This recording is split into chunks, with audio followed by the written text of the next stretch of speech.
4 দফা দাবি উপস্থাপন করছি। ডিপ্লোমা প্রকৌশলীদের প্রকাশ্যে গুলি করা ও জবাই করে হত্যার হুমকি প্রদানকারীদের সর্বোচ্চ শাস্তি নিশ্চিত করতে হবে।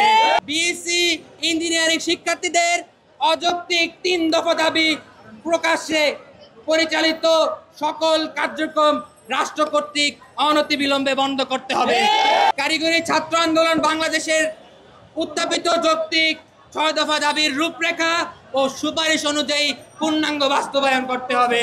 ইঞ্জিনিয়ারিং 1 চ্যানেল এডুকেশন সিস্টেম চালু করতে হবে। আপনারা জানেন, আমরা পলিটেকনিক শিক্ষার্থীরা দীর্ঘদিন যাবৎ 6 দফা দাবি নিয়ে রাজপথে আন্দোলন করেছিলাম, কিন্তু বিগত কয়েকদিন যাবৎ আমরা দেখতে পাচ্ছি প্রকৌশলী অধিকার আন্দোলনের ব্যানারে কিছু বিএসসি ডিগ্রিধারী শিক্ষার্থীরা শাহবাগে মব সৃষ্টি করে 3 দফা অযৌক্তিক দাবি বাস্তবায়ন করার অপচেষ্টা করছে। আমরা এই 3 দফা অযৌক্তিক দাবির তীব্র নিন্দা জানাই। আমরা আরো দেখতে পাচ্ছি যে কিছু শিক্ষার্থীরা ফেসবুক সোশ্যাল মিডিয়াতে ডিপ্লোমা প্রকৌশলীদের নামে নানান ধরনের মিথ্যাচার করছে। গতকাল আমরা আরো দেখতে পেয়েছি যে তারা আমাদেরকে প্রকাশ্যে মারার হুমকি দিয়েছে। আমরা এর তীব্র নিন্দা জানাই। আজকে আপনারা দেখতে পাচ্ছেন সারা বাংলাদেশে কারিগরি ছাত্র আন্দোলন বাংলাদেশের নেতৃত্বে একযোগে প্রতিটি জেলায় বিক্ষোভ ও অবস্থান কর্মসূচি পালিত হচ্ছে। আমরা এই বিক্ষোভ ও অবস্থান কর্মসূচির মাধ্যমে আমরা আজকে 4 দফা দাবি উপস্থাপন করছি।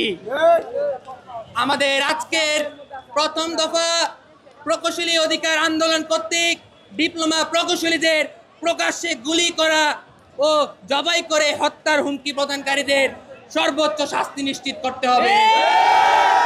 আমাদের আজকের দ্বিতীয় দাবি, বিএসসি ইঞ্জিনিয়ারিং শিক্ষার্থীদের অযৌক্তিক 3 দফা দাবি প্রকাশ্যে পরিচালিত সকল কার্যক্রম রাষ্ট্র কর্তৃক অনতিবিলম্বে বন্ধ করতে হবে।